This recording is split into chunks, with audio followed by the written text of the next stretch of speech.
pero también nos encontramos que no importa en qué momento, en qué año nos situemos de estos relatos, el sistema carcelario siempre presenta una enorme precariedad.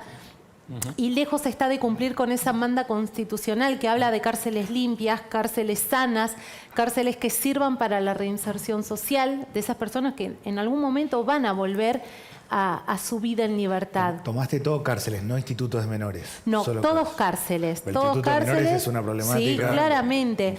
Muy fuerte. Y nos encontramos con un universo de historias, de anécdotas, algunas que pueden ser hasta graciosas.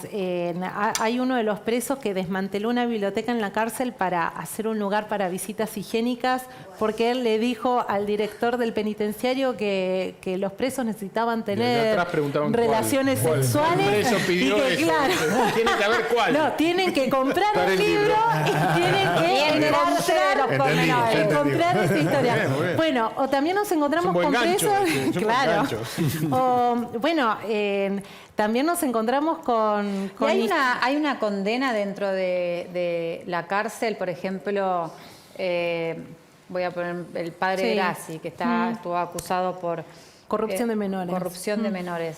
El tema de que haya corrompido a menores, ¿existe como un código interno que tenga esa condena interna en la cárcel? Hay una cosa bien interesante que nos llamó la atención al reconstruir todas estas historias, y es interesante también la del padre Grassi, y es que pareciera ser que la persona que entra a prisión deja su vida tal y cual la conoce suspendida fuera del penitenciario y empieza a construir otra vida, con otros códigos, con otros valores y con otra impronta, que en muchos casos tiene que ver con la supervivencia, con que a veces personas que entran por determinados delitos a la cárcel y dentro de la cárcel deben cometer otros delitos para sobrevivir. Y es como un sistema paralelo, es como una sociedad paralela. Y el padre Grassi en las primeras semanas la pasó muy mal, con mucho temor, tuvo que negociar también algunas cuestiones para lograr algunas mejoras en su estadía.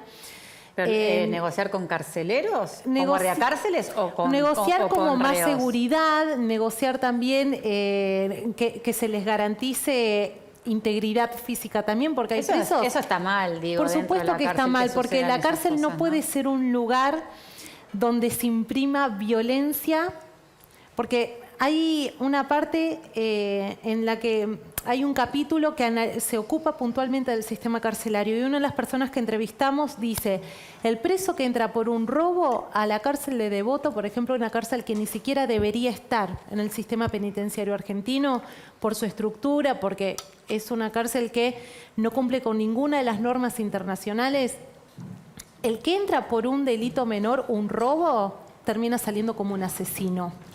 Porque la misma supervivencia dentro de la cárcel genera una violencia institucional que es aún muchísimo mayor. Intolerable. Entonces nos encontramos con todo este tipo de relatos, con una vida dentro de la cárcel que para quienes han conocido y ejercido el poder es un universo absolutamente desconocido, oscuro de a momentos. Personas que se quiebran hoy al recordar sus primeras noches en prisión, personas que hay cosas que ya no las hacen porque les rememora su temporada en prisión. Por ejemplo, Carlos Zanini no juega más al ajedrez porque era un pasatiempo que lo ayudaba a matar esa rutina, ese tiempo tedioso de la cárcel. Fuerte, ¿no? O personas que determinados libros ya no los ajedrez, leen. pero se vacuna por atrás. Bueno. Ahora, vos sabés que hablando... Perdón, no lo puedo dejar de decir, ¿no? No es menor, porque lo que hay que decir es que estas personas entran a prisión por algunos que fueron presos políticos durante la última dictadura militar, no, pero hay personas que entran a prisión acusados de corrupción. Digo, hay un capítulo que se ocupa de Amado Boudou, el ex vicepresidente de la Nación, que tiene una condena firme por parte de la Corte Suprema de Justicia, que permanece en su casa con un arresto domiciliario, que logró una reducción de 10 meses de su condena por haber hecho cursos en prisión.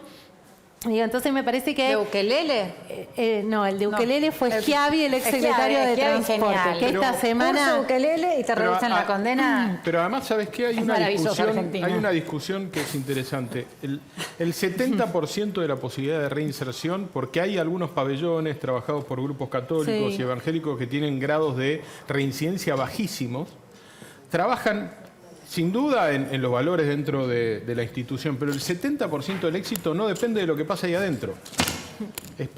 Depende de lo que pasa afuera. ¿Cómo volvés? Porque el problema, Lucía, recién decía, dejan una vida afuera y adoptan una vida distinta adentro. El problema es cuando salen y la familia que tenían ya no está, su lugar de padre lo ocupó otro y nadie está dispuesto a darle trabajo. Y ahí hay algo para reflexionar, porque yo lo he hablado mucho con vecinos, ¿no? Vos sabés que esto es habitual. Si nadie está dispuesto a darle trabajo a alguien que salió de la cárcel, ¿no? ¿Qué chances hay de que no vuelva a delinquir? No, pero además, un dato que no es menor, hay muchos de estos relatos donde las personas cuando salieron de prisión ni siquiera conocían la moneda que circulaba. Claro. Una persona que estuvo 10 años, 14 años en prisión, tenían que reinsertarse en un mundo laboral, en una sociedad que ya les era profundamente desconocida, con una moneda que no conocían, sobre todo en un país como el nuestro, ¿no? Que la estabilidad no la caracteriza. Pero también lo que nos interesaba remarcar en este libro era que finalmente la cárcel en personas con mayores o con menores herramientas deja huellas. Y hay huellas que son visibles, como el caso de Tata Quirós, que todavía tiene en su cuerpo marcas de las torturas que sufrió, pero hay otras huellas que son invisibles y que hace que personas que han recuperado su libertad hoy digan que todavía se sienten presos.